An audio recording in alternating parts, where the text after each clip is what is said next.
Halftime of a 13-0 game, Ohio State on top. Special teams, we've seen a punt block.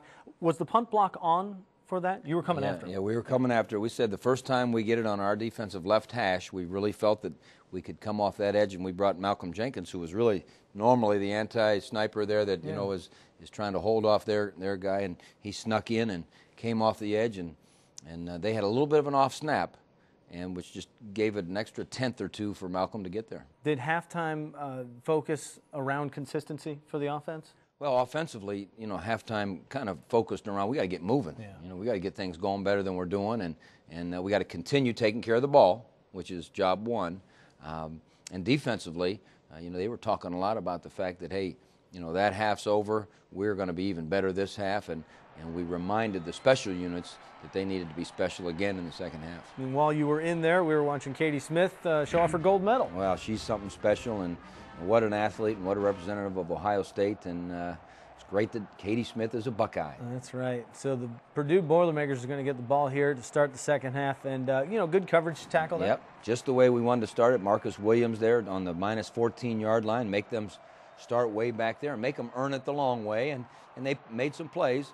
They did a little picking on a little route that they got across the middle to Orton there, and we're, again, making it very difficult for them to get their running game going, and we're just coming at them, and they're hanging in there too, and putting good pressure, and they threw one up there, and Anderson Russell was up close, and to their credit, they hit a 53-yarder. You know, their two closest chances to the goal line were both over 50-yard field goals. Well, it's a freshman, Coach, and he hit his first career field goal, and it's a school record.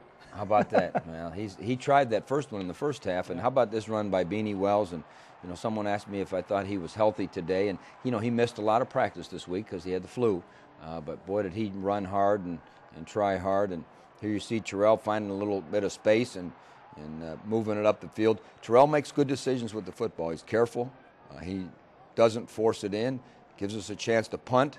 And when you got a punter like A.J. Trapasso who can knock it dead there on the 4-yard line, again, you're going to make it tough on opposing offenses. And we're going to go to the next OSU possession, 3rd and 9 from the 24 and 16 yards complete to Lamar Thomas, who almost breaks it. Well, you know, Lamar Thomas is a talented young man. He almost took the first kickoff of the game to the house, and that was a big first down for us and moved us down in, and Lamar's going to be a good player. And here we are now in that red zone again, and had the screen pass called, and we just couldn't get her off, and Terrell did the best he could to head toward the end zone, but again, we need to pop a field goal through there. Yeah, another Ryan Pretorius job that makes it 16-3, Ohio State on top, and then the defense would have to hold tough, and I think they did a great job of stopping the spread, because you wait long enough, they're going to get you somewhere, and they didn't. Well, that's right, and you know, everyone was playing their assignment, everyone was putting pressure on them, and we even stopped them on some short yardage situations that you know, that they were trying to get done, and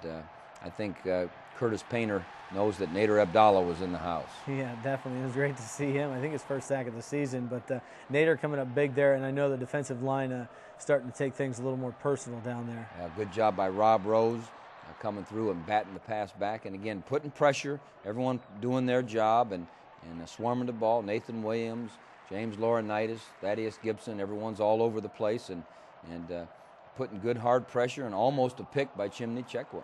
Yeah, Chimney Chekwa looking the other way as well. Guys starting to jump some of those routes in certain situations, really good anticipation.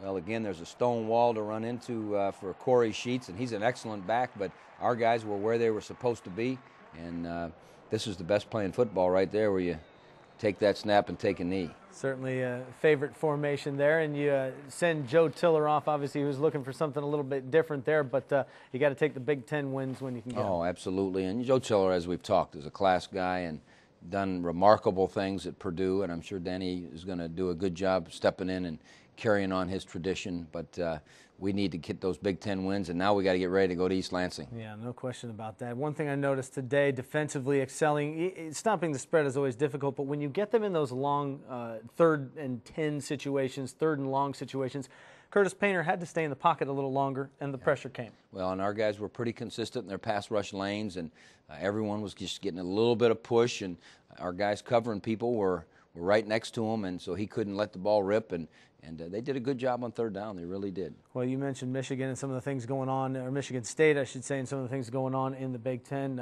Taking these 1 week at a time and trying to move that step forward. It was kind of the offense maybe took a slide shuffle, and the D maybe has something to build on here. Well, I think there's no doubt about it. Now they're going to face a whole different world, and Javon Ringer and Hoyer and all those veterans over there in that great offensive line.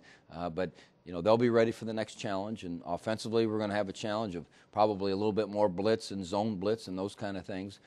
But that's what you get ready for. Yes, that in the distance, Buckeye profiles in our near future.